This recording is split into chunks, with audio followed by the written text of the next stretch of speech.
దేవుని వాక్యాన్ని మనం భయభక్తులుగా చదువుకుందాం. మత్తయి సువార్త 5వ అధ్యాయం 4వ వచనం. దుఃఖపడి వారు ధన్యులు, వారు ఓదార్చబడుదురు. యేసు ప్రభు కొండ మీద ప్రసంగంలో ఈ మాట చెప్పి ఉన్నాడు. దుఃఖపడేవారు ధన్యులు, వారు ఓదార్చబడుదురని. మామూలుగా ఏడ్చే వాళ్ళని చూస్తే వారిని ఎవరు ధన్యులు అని చెప్పరు. కానీ యేసయ్య ఏడ్చే వాళ్ళని చూసి ధన్యులు అని చెప్తున్నాడు. ఎందుకంటే ఈరోజు వాళ్ళు ఏడవచ్చు కానీ రేపు వాళ్ళు ఆశీర్వాదం పొందుకుంటారు.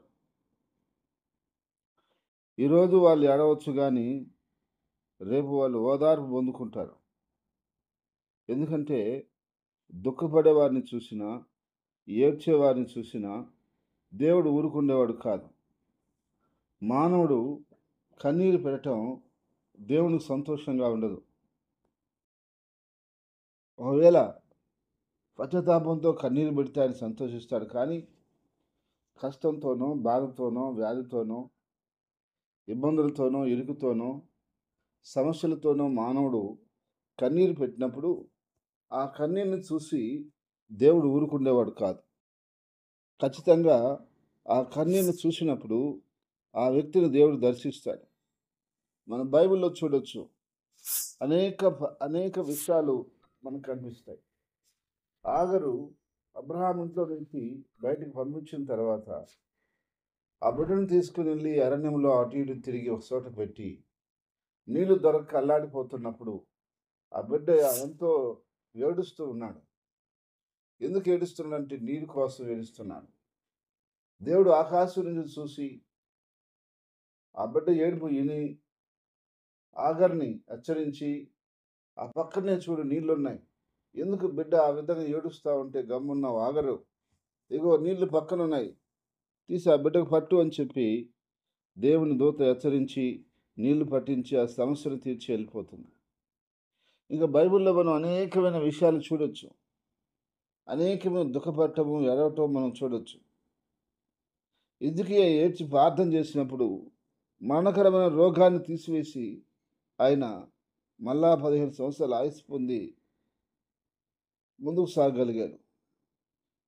కాబట్టి అనేక పర్యాయములు రాజులు గాని, రాజుల చరిత్రలో కానీ వారి ఏడుపును, వాళ్ళ కన్నీళ్లను దేవుడు చూసినప్పుడు, దావీదు పలుమార్లు ఏడ్చి ప్రార్థన చేసినప్పుడు, దేవుడు ఆ యొక్క ఏడుపును చూసినప్పుడు, ఆ దుఃఖాన్ని చూసినప్పుడు ఆయన ఊరుకోలేదు.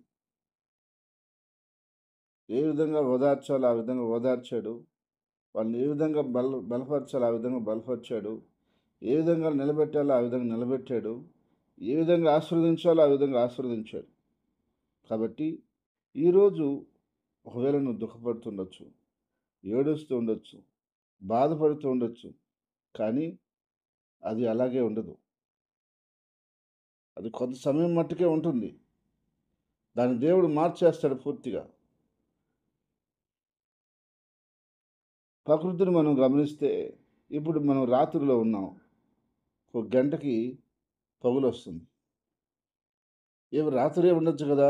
ఉండదు. పగులుంటుంది, మన సాయంకాలం రాత్రి వస్తుంది. ప్రకృతే ఒక కొన్ని గంటల్లో మారిపోతున్నప్పుడు మన జీవితంలో చాలా విధంగా మారిపోతూ వస్తుంది. ఎప్పుడు ఏ విధంగా మారిపోతుందో ఎవరికీ తెలీదు. కానీ దేవుడికి మాత్రమే తెలుసు. అందుకని ఈరోజు దుఃఖపడుతున్న నీవు రేపు ధన్యులుగా మారుతావు. నీకు ఓదార్పు దొరుకుతుంది. నిన్ను ఓదారుస్తానని చెప్పి దేవుడు సెలవిస్తున్నాడు. కాబట్టి అందుకని ప్రియ సంగమా, దేవుని బిడ్డలారా, పరిశుద్ధులారా, దుఃఖపడటం వల్ల, బాధపడటం వల్ల చెడ్డేమీ కాదు. అటువారు చెడ్డవారేం కాదు. దేవుడు వారిని జ్ఞాపకం చేసుకుంటాడు. దేవుడు వారిని దర్శిస్తాడు. నా ప్రియ సహోదరి, సహోదరుడా, నిన్ను దేవుడు దర్శిస్తాడు.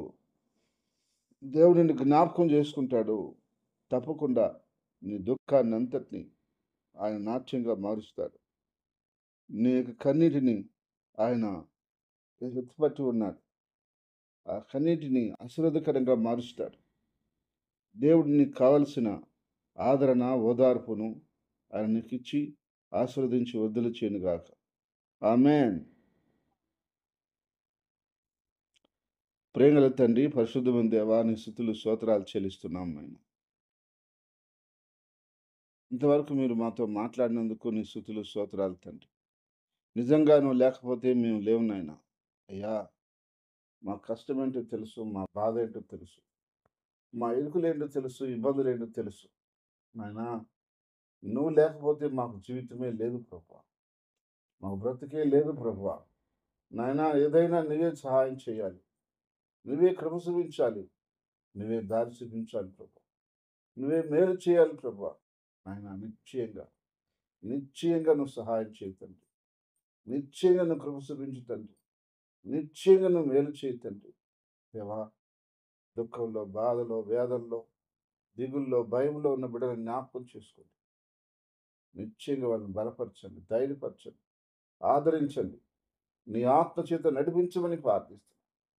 ఎలాంటి ఒడిదుడుకులు, ఎలాంటి ఆటంకాలు, ఎలాంటి అపవాది కార్యాలు, ఎలాంటి చీకటి క్రియలు ఏ బిడ్డ మీద, ఏ కుటుంబం మీద, ఏ ఒక్కరి మీద లేకుండా యేసుక్రీస్తు నామములో గద్దిస్తున్నాం తండ్రి. ప్రభువా, నీ ఆత్మ చేత, నీ శక్తి చేత ప్రతి బిడ్డకి, ప్రతి కుటుంబానికి నువ్వు మేలు చేయమని, నువ్వు కృప చూపించమని, నువ్వు తోడు నడిపించమని ప్రార్థిస్తూ, రాజాతి రాజా, నీకు వందనాలయ్యా, నీకు స్తోత్రములయ్యా. అయ్యా, ప్రతి ఒక్క కుటుంబమును, ప్రతి బిడ్డని నీ చేతులకు అప్పగిస్తున్నాను. మీరే బలపరచమని, మీరే నడిపించమని, మీరే ఆశీర్వదించమని ప్రార్థిస్తున్నాను. దేవా, వెనకబడిపోతున్న బిడ్డలను జ్ఞాపకం చేసుకోండి. బలహీనపడుతున్న బిడ్డలను జ్ఞాపకం చేసుకోండి. బలపరచండి, ఉజ్జీవపరచండి. నూతన శక్తిని, నూతన బలాన్ని దయచేయండి. ఎలాంటి ఒడిదుడుకులు లేకుండా నాయనా, నువ్వు కనికరించి సహాయం చేయమని, నీ ఆశీర్వాదాలతో నింపమని, నీ మేలుతో నింపమని, నీ సహాయంతో నింపమని, నీ కార్యాలతో నింపమని నీకు అప్పగిస్తూ, అన్ని విధాలుగా, అన్ని విషయాల్లో నీ ప్రజలను మీరు ఆదుకున్నాయి. నీ ప్రజలను మీరు ఆదరించండి ప్రభా. నీ ప్రజలకు నువ్వు మేలు చేయండి ఆయన. యా, నీ యొక్క సన్నిధి, నీ సహవాసం, నీ కృప, నీ తోడ్పాటు, యా, ప్రతి బిడ్డకి, ప్రతి ఒక్కరికి సహాయం చేయమని, దేవా, ప్రతి బిడ్డ మీద నీ సహాయం అందించమని ప్రార్థిస్తున్నాను. రాజాతి రాజాని స్తోత్రములయ్యా, ప్రభువులకు ప్రభువుని స్తోత్రములయ్యా. నాయకుడా, నీ స్తుతులు స్తుతులు స్తుతులు స్తుతులు స్తోత్రాలు చెల్లిస్తున్నాను. రాజాతి రాజాని స్తోత్రం స్తోత్రం స్తోత్రం స్తోత్రం చెల్లిస్తున్నాను. ప్రతి బిడ్డ మీద, ప్రతి కుటుంబం మీద, ప్రతి ఒక్కరి మీద నాయన, దేవా దేవా దేవా దేవా దేవా దేవా దేవా దేవా దేవా నీ కృపా కనిక్రమలోంచి ఆశీర్వదించి వర్ధలు చేసి నీ నామాన్ని మహింపరచుకోమని, నీ చిత్తము చొప్పున, నీ ఆలోచన చొప్పున, నీ నిర్ణయం చొప్పున ప్రతి కుటుంబానికి, ప్రతి బిడ్డకి నువ్వు మేలు చేయమని ప్రార్థిస్తాను. అయ్యా, అయ్యా, యేసయ్యా, ఈ సమయంలో తండ్రి, గూడూరు, నెల్లూరు బ్రాంచ్ సంఘాలను జ్ఞాపకం చేసుకోండి. సార్వత్రిక సంఘాలను జ్ఞాపకం చేసుకోండి. ప్రతి ఒక్క సంఘం మీద నీ కృప ఉంచునాయన, నీ అభిషేకం ఉంచునాయన, నీ ఆత్మని కుమ్మరించునాయన.